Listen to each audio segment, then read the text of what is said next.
रहमतुल्लाहि व बरकातहू। जैसा कि मैंने अभी कहा कि नियाज़ी फाउंडेशन इंडिया का आज जो प्रोग्राम है जो हम यहाँ लगाए हुए हैं, ये काफ़ी गम के साथ एक भारी कल्ब को लेकर और आंख से आंसू जारी है और दिल में तकलीफ है और ये परेशानी है कि आज हिंदुस्तान में एक ऐसा वाक़या हुआ है, एक ऐसा बेदर्दाना वाक़या हुआ है। एक हिंदुस्तान की, इंडिया की बेटी, हिंदुस्तान की बहन जो जिंदगियों को बचाती है और किसी मरीज के जख्मों पर जो है मलहम लगाने का काम डॉक्टर्स करते हैं, तो डॉक्टर्स के मलहम के ऊपर, डॉक्टर्स के जख्मों के ऊपर कौन मलहम लगाएगा? तो आज ये हिंदुस्तान में इतना बड़ा वाक़या हो गया कि आपकी मेरी बहन, हिंदुस्तान की बेटी, एक डॉक्टर जो कोलकाता की रहने वाली आरजे कर्ण मेडिकल कॉलेज की स्टूडेंट और ऑन ड्यूटी डॉक्टर एमडी, जिसका नाम हम सुप्रीम कोर्ट की गाइडलाइंस के हिसाब से नाम नहीं ले रहे हैं, सिर्फ डॉक्टर कहेंगे और कोलकाता डॉक्टर केस को नाम देंगे। तो ये इतना दर्दनाक वाक़या हुआ जो 1 अगस्त के दिन हुआ, तो आज तक जो जलसा हम ये करा रहे हैं, नियाज़ी फाउंडेशन इंडिया ऑर्गेनाइज कर रहा है हैदराबाद में, तो आज तक भी जो है काफी लोगों को ये इंसिडेंट के बारे में अभी पता नहीं हुआ है। अरे और अभी कितनी देर होनी बाकी है? लोग न जाने क्या सोच रहे हैं। क्या आपके घरों तक जब तक ये आग पहुंचेगी, जब तक आप लोग खामोश बैठेंगे? क्या आपकी बेटी नहीं है हिंदुस्तान की? क्या आपकी बहन नहीं है जिसके साथ ये वाक़या हुआ? लोगों ने कई कई तरह के स्लोगन्स दिए हैं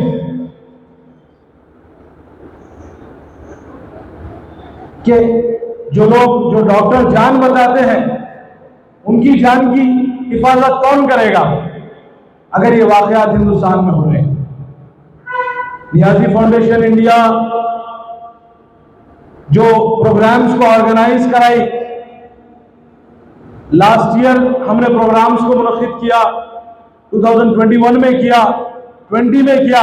जो रेप विक्टिम्स है उनके लिए सॉलिडारिटी के लिए हमने प्रोग्राम्स ऑर्गेनाइज किए, चाहे वो राबिया सैफी हो, चाहे हमारी बेटी जो है आसिफा हो, या फिर कल का ही एक वाकया, ये इंसिडेंट होने के बाद 2 दिन पहले वाकया हुआ जो उत्तराखंड का है, वो भी आपकी और हमारी बहन है जिसका नाम मैं नहीं लेना चाहता हूं।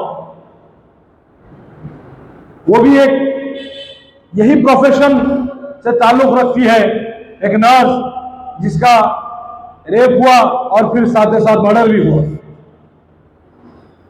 तो आज हम सबको आवाज उठाने की जरूरत है। हम सबको ये मसले में सबसे आगे बढ़कर रहने की जरूरत है। देखिए, कुछ दिन पहले ही हम सब ने 78 इंडिपेंडेंस मनाया। 78 इंडिपेंडेंस इंडिया ने मनाया। तो आप ये बताइए कि महिलाओं के लिए खवातीन के लिए, औरतों के लिए क्या वाकई में इंडिपेंडेंस मिला है उनको या नहीं? क्या वो आजाद है? उनके लिए भी क्या इंडिपेंडेंस डे गुजरा? मेरे हिसाब से तो उनके लिए तो इंडिपेंडेंस डे नहीं हुआ। वो तो आजाद नहीं है। कोई कह रहे हैं, वो बीजेपी के कुछ लीडर्स कह रहे हैं वेस्ट बंगाल में, और टीएमसी तृणमूल कांग्रेस के कह रहे हैं कि रात में महिलाओं का निकलना बंद कर दो, और रात में जाती ही क्यों है? ये क्या मसले का हल हुआ? ये क्या मसले का हल हुआ? अरे हिंदुस्तान में महिलाएं कभी भी निकलेंगी बाहर, उनको डर किस बात का रहना चाहिए? आप उनको क्यों नहीं रोकते? आप उन दरिंदों को क्यों नहीं रोकते? आप उन शरपसंद अनासिर को क्यों नहीं रोकते? आप वो कल्प्रिट्स को क्यों नहीं रोकते? आप शराब पीने वालों को राज्य में जितनी गाइडलाइंस है, जितना लिमिट है अल्कोहल का, उससे ज्यादा पीने वालों को क्यों नहीं रोकते? आप ड्रग्स लेने वालों को क्यों नहीं रोकते? आप नशा करने वालों को क्यों नहीं रोकते? आप गंदी नजरों से महिलाओं को, गंदी नजरों से खवातीन को देखने वालों को क्यों नहीं रोकते?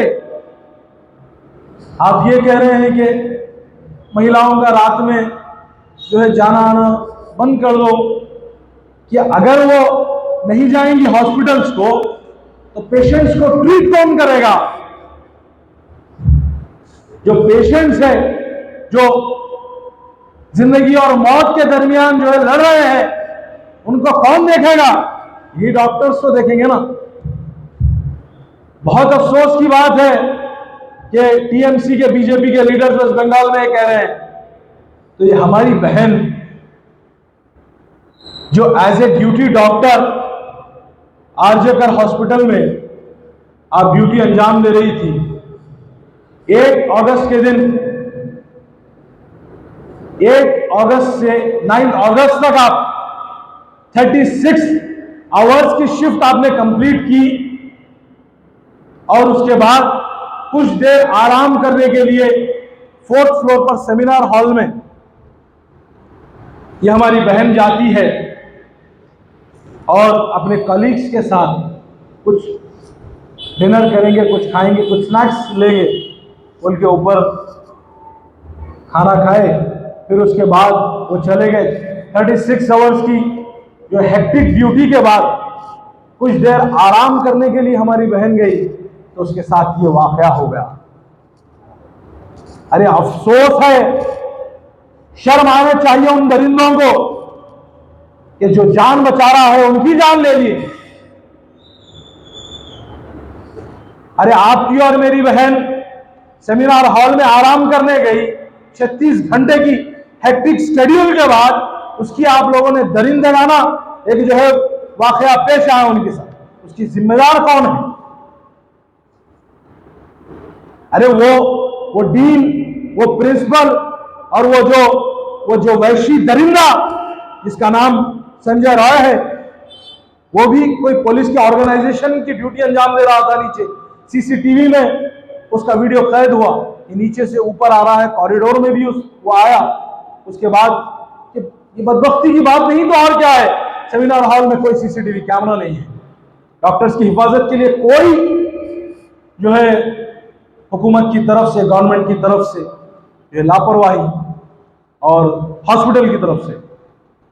तो उसके बाद ये वाकया होता है मेरे भाई। ये वो डॉक्टर की, वो आपकी और हमारी बहन हिंदुस्तान की बेटी की है, ये पोस्टमार्टम रिपोर्ट है, ये रिपोर्ट है साहब। क्या क्या इस रिपोर्ट में है ये देखिए आप,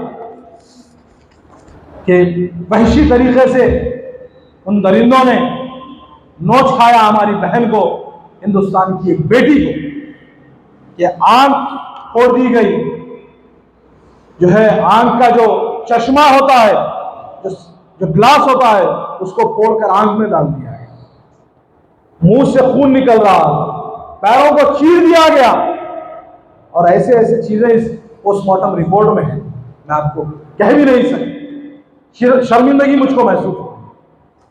तो ये पोस्टमार्टम रिपोर्ट है।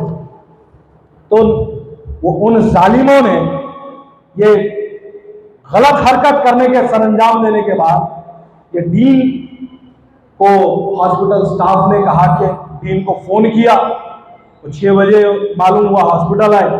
फिर ये क्या देखिए आप, इसमें क्या प्लानिंग है, किसको बचाने की कोशिश कर रहे हैं, किसको छुपाने की कोशिश कर रहे हैं, किन जालिमों को बचाने की कोशिश की जा रही है, ये नहीं मालूम।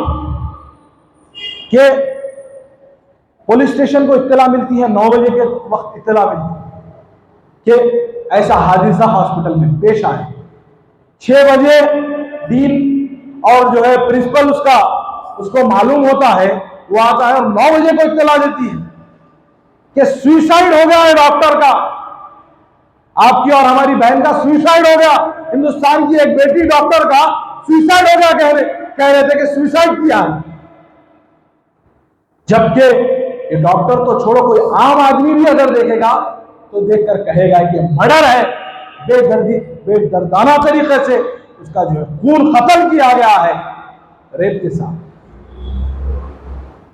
तो ये कहा कि सुसाइड है। और फिर इसमें छोटी सी एक ये भी चीज है कि उनके माँ बाप को 9 बजे फोन जाता है हॉस्पिटल अथॉरिटी स्टाफ की तरफ से कि आपकी लड़की की तबीयत बहुत खराब है, आप लोग जल्दी आइए। फिर थोड़ी देर के बाद फोन जाता है, आप लोग जल्दी आइए। फिर तीसरी मर्तबा फोन आता है और ये कहते हैं कि आपकी लड़की ने आत्महत्या कर, खुदकुशी कर ली, सुसाइड कर लिया। तो जब सुसाइड किया था तो फिर क्यों गए कि तबीयत खराब है? पहले आप ये कुछ प्लानिंग, कुछ मंसूबा बना रहे थे कि क्या करेंगे, कैसा करेंगे। तो जो है बौखलाहट का शिकार हो गए। पहले कह दिया कि तबीयत खराब है, फिर कहा कि सुसाइड हो गया। फिर यह वाकया होने के बाद विद इन ओनली 4 आवर्स ये डीन या प्रिंसिपल जो रेजिग्नेशन पेश कर देता है। और बदबख्ती की बात तो यह है कि यह पेश करने के बाद दूसरे हॉस्पिटल में भी जो है उसको जॉब मिल जाती है एज ए डीन, दूसरे मेडिकल कॉलेज हॉस्पिटल में अपॉइंट भी हो जाता है विद इन 4 आवर्स यह हादसा होने के बाद। फिर आप देखिए ये बात जैसे मालूम होती है, 3 घंटे तक मां बाप को अपनी बच्ची को देखने नहीं दिया गया। 3 घंटे तक मां बाप को अपनी बच्ची को देखने नहीं दिया गया। फिर उसके बाद हॉस्पिटल का तमाम स्टाफ मौका वारदात पर घूम रहा था, फिर रहा था, वहां के कई सबूतों को मिटाया जा रहा था। यह भी साथ साथ हुआ। फिर उसके बाद बात मालूम हुई, और उससे भी ज्यादा नाअहली की बात यह है कि वहां की पुलिस ने सस्पिशियस यानी कि सुसाइडल डेथ बोलकर केस रजिस्टर किया। यह उससे भी बड़ी शर्मनाक बात हो गई। फिर उसके बाद लोगों में बात फैली, लोगों को मालूम हुआ, बाकी सब बात आप तक पहुंची और हिंदुस्तान भर में आज एहतजाज हो रहे हैं डॉक्टर सड़कों पे। 2 मिनट में बात खत्म करके जो है अपनी जगह लूंगा कि ये इतना बड़ा वाकया। फिर साथ ही साथ वो जो दरिंदा था संजय रॉय, जो पुलिस का ही कोई एक ऑर्गेनाइजेशन का वो भी एक मेंबर है, कुछ उसकी भी ड्यूटी हॉस्पिटल में ही थी, वो भी ऊपर गया, उसका तो फुटेज भी आ गया, उसका हेडसेट गिर गया वहां पर, हेडफोन, जिससे यह मालूम चला कि वो भी उस चीज में मुलविस। तो हमको यह भी जानना है कि प्रिंसिपल तो इसी में मुलविस है, वो संजय राय भी मुलविस है, और सीबीआई की इंक्वायरी भी हो रही है। लेकिन हम ये डिमांड करते हैं, हमारा ये डिमांड है कि जितने लोग इसमें मुलविस है, पोस्टमार्टम रिपोर्ट और इन्वेस्टिगेशन के बाद, फॉरेंसिक रिपोर्ट के बाद हमको मालूम चला है कि कई वैश्य दरिंदों ने यह काम को सरंजाम दिया है। उसमें 2 या 3 लोग नहीं है, 10 भी हो सकता 15 लोग भी है। तो ये जो सामने आदमी आ रहा है संजय राय, इसको सामने ढकेला जा रहा है उनको छुपाने के लिए।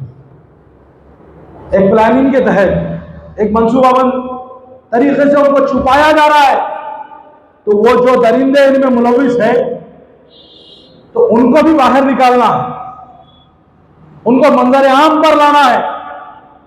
और ये वाकया होने के बाद, पोस्टमार्टम होने के बाद साहब, डेड बॉडी जो क्रिमेशन के लिए ले जाते हैं शमशान घाट को, वहां पर ले जाकर 3 से 4 डेड बॉडी अभी रखी हुई है और ये लाइन में चौथा नंबर है ये डॉक्टर का। तो बात करके पुलिस पहले नंबर पर लाके इमीडिएट उसको जो है शमशान घाट में वो क्रियाक्रम कर देते हैं। तो ये जल्दबाजी क्यों, इतनी जल्दबाजी? ताकि कोई और इसमें खुलासा ना हो, ताकि कोई और चीज पे से पर्दा ना उठ जाए। बहरहाल सीबीआई बहुत एक्टिव हो चुकी है, सीबीआई बहुत एक्टिव हो चुकी है अब इसमें, और साथ ही साथ साइकोलॉजिकल टेस्ट उसका हो चुका है संजय रॉय का। मैं इस पे उनको जो है मुबारकबाद दूंगा कि बहुत तेजी से काम कर रहे हैं, अल्हम्दुलिल्लाह। फिर साथ ही साथ ये सुप्रीम कोर्ट का ऑर्डर भी आ चुका है कि पॉलीग्राफ टेस्ट भी उन दोनों पर होगा, पॉलीग्राफ टेस्ट भी उन दोनों पर होगा। तो ये बहुत अच्छा फैसला सुप्रीम कोर्ट से आया कि पॉलीग्राफ टेस्ट होगा। उसमें इंशाअल्लाह ताला मालूम चलेगा कि कौन कितने कातिल इसमें मुलविस है। और जब तक उन कातिलों को सजा नहीं मिल जाती, वो कातिल जितने कातिल है तख्त पर नहीं चढ़ जाते, फांसी के तख्त पर नहीं चढ़ जाते, फांसी होकर लटक नहीं जाते, जब तक हम खामोश नहीं होते। देखिए, अगर वो कातिल हमारे हाथ लग जाते या हमारे चेयरमैन साहब के हाथ लग जाते तो अल्लाह ही जानता है उस लोगों का हाल क्या हो। लेकिन कानून पे हमको पूरा एतमाद है, कोर्ट पर हमको पूरा भरोसा है। कानून हम इस चीज का जो है मुंह तोड़ जवाब देगा। और एक एग्जाम्पल देते हुए मैं आपको यह बात भी कहूंगा कि गवर्नमेंट ऑफ तेलंगाना, जब मैं चीफ मिनिस्टर का भी नाम नहीं लूंगा, कि पॉलिटिसाइज नहीं करना चाहूंगा ये प्रोग्राम को। 2 साल पहले वेटरनरी डॉक्टर दिशा, जिसका नाम भी कोर्ट की गाइडलाइंस के मुताबिक हम हाइड करके डॉक्टर दिशा कह रहे हैं, तो डॉक्टर दिशा के केस को जिस तरीके से गवर्नमेंट ऑफ तेलंगाना की पुलिस ने हैंडल किया और मुजरिमों को सजा दी, तो वैसी सजा के हम मुंतजिर हैं। और हम वैसी सजा के हम चाहते हैं कि ऐसी सजा इन कातिलों को भी दी जाए जो गवर्नमेंट ऑफ तेलंगाना जो है, हुकूमत तेलंगाना में दिशा के कातिलों को दी। लेकिन हमको सुप्रीम कोर्ट पर पूरा एतमाद है, कोर्ट पर पूरा भरोसा है, कानून पर पूरा भरोसा है कि उन कातिलों को फांसी के तख्त पर खड़ा कर जो है उनको कैफरे किरदार तक पहुंचाए। उस दिन हिंदुस्तान हम मिठाई तकसीम करेंगे जिस दिन ये उनका हाल होगा, क्योंकि ऐसे वहशी दरिंदों की, ऐसे शरपसंद अनासिर की, ऐसे कुत्तों की हमको कोई जरूरत नहीं है। उनको कुत्ता भी कहना कुत्ते की बेइज्जती है, ऐसे दरिंदों की। बहरहाल ये हम डिमांड करते हैं, डिमांड हमारे चेयरमैन यानी साहब करेंगे कि हमारे गवर्नमेंट ऑफ इंडिया से, गवर्नमेंट ऑफ वेस्ट बंगाल से क्या डिमांड है, ये रहीमुल्लाह खान यानी साहब रखेंगे। बहरहाल हम बहुत शर्मिंदा है और सिर्फ इंसाफ की उम्मीद जो है हम रखते हैं अदालत से, कोर्ट से, सुप्रीम कोर्ट से, वेस्ट बंगाल के हाई कोर्ट से, सबसे हम जो है इंसाफ की उम्मीद रखते हैं कि हमारी बहन को